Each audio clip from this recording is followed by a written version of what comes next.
Hi, my name's Naomi Symington and I'm the course coordinator for TCHE 2610, and this is a talk through for your assignment 2, assessment task 2, part 1, case study, and part 2, the IEP preparation.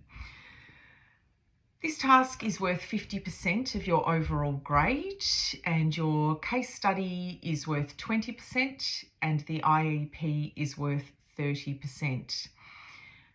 Remembering that for both AT1 and AT2, there are 2 parts to each of these tasks, so 4 tasks overall.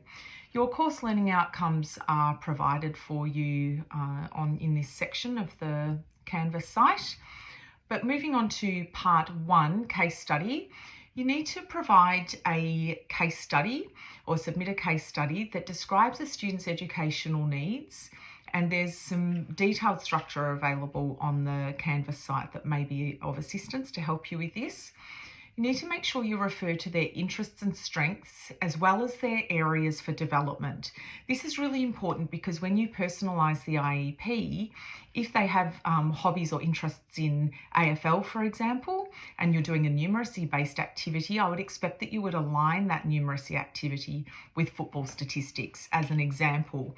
So you can tailor the case study to meet the requirements within your IEP would make sense.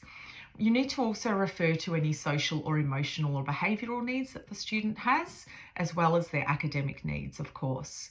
Any study skill needs should also be referred to. So if that means that they need to take breaks every 5 minutes, or if they need to have certain sort of visual cues or visual aids to support them, that should be included in your case study overview as well.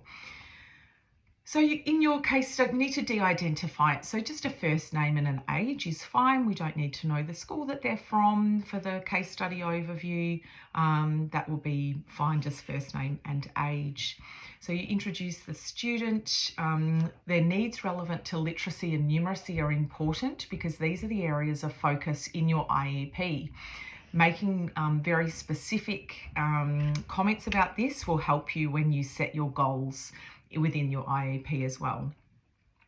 Differentiation tools needed to be embraced by the teacher or implemented by the teacher, relevant specifically to literacy, numeracy areas of study would be valuable to include, and how to maintain their engagement in learning. So what motivates the student is helpful information as well. But it's not just a focus on academic needs. So you mention any social or emotional or behavioural impacts on their learning too, and back up your observations through reference to literature, and obviously the appropriate sources are mostly research studies. And concluding your case study with any take-home points, any just additional points of information that you'd like to put in there. And you should include a reference, so in-text references, because I expect that you will be referencing within this, and you will also have the APA 7 reference list at the end of that as well. Who should you pick for your case study? You can all select a student that you have included in your GTPA. You could select a student that you know from previous placements, so long as you do de-identify that student, no last names and no school. If you're currently working within a school, you can use a student, you could change the name of a student that you are currently supporting in your role at school.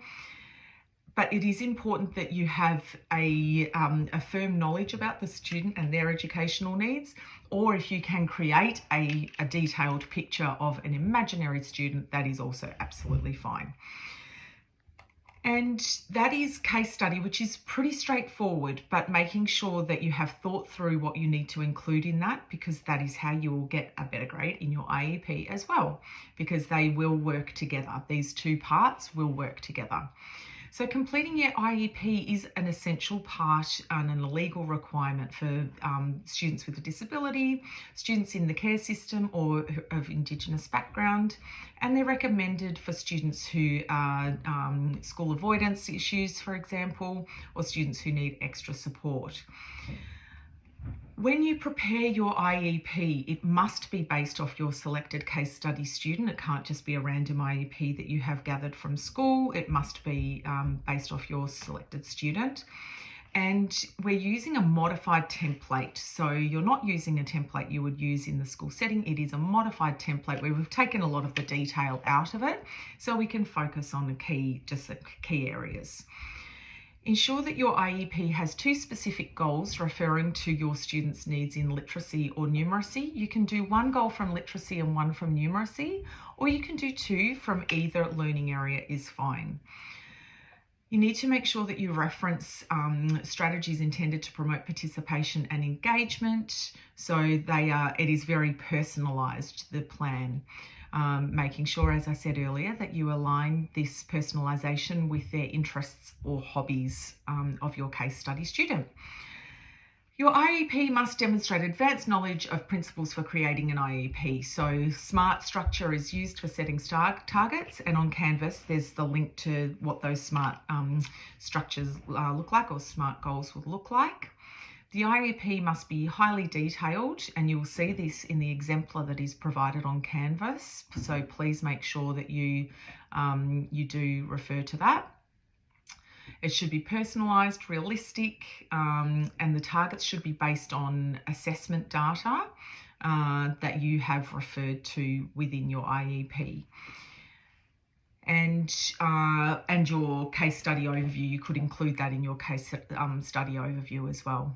So assessment data or other types of relevant data is referenced, which is in the examples. It says, for example, Jane can use comprehension to explain the purpose and key points or meaning so that's level 2, from 2 level 2 books of her choice. So My Trip to Tokyo and Vampires were the 2 books that we used as our evidence of where Jane was at for her learning goal in this area.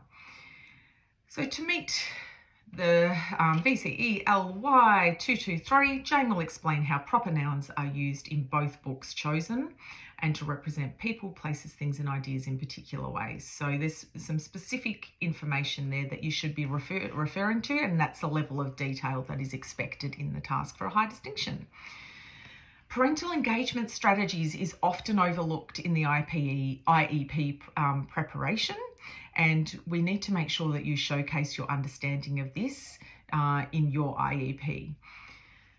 And for both the case study and the IEP, relevant terms should be used and language should be appropriate as well. Key terms and concepts, e.g. autism, differentiation, diagnostic assessment, should be applied appropriately in your IEP. We will have time to explore these in class, so come prepared with any questions or any draft work, and we will actually play out how to prepare an IEP in a role play type structure in small groups. So you should be very familiar with how to prepare these by the time you've finished your intensives, and this task is not due until after we have finished, so you will have the 3 sessions to explore this assessment task further. So good luck with the task. Please make sure you do refer to the rubric. I haven't been through that in detail in this video, but please do refer to the rubric, as that is what Carrie and I will assess you off for this 2-part task. All the best.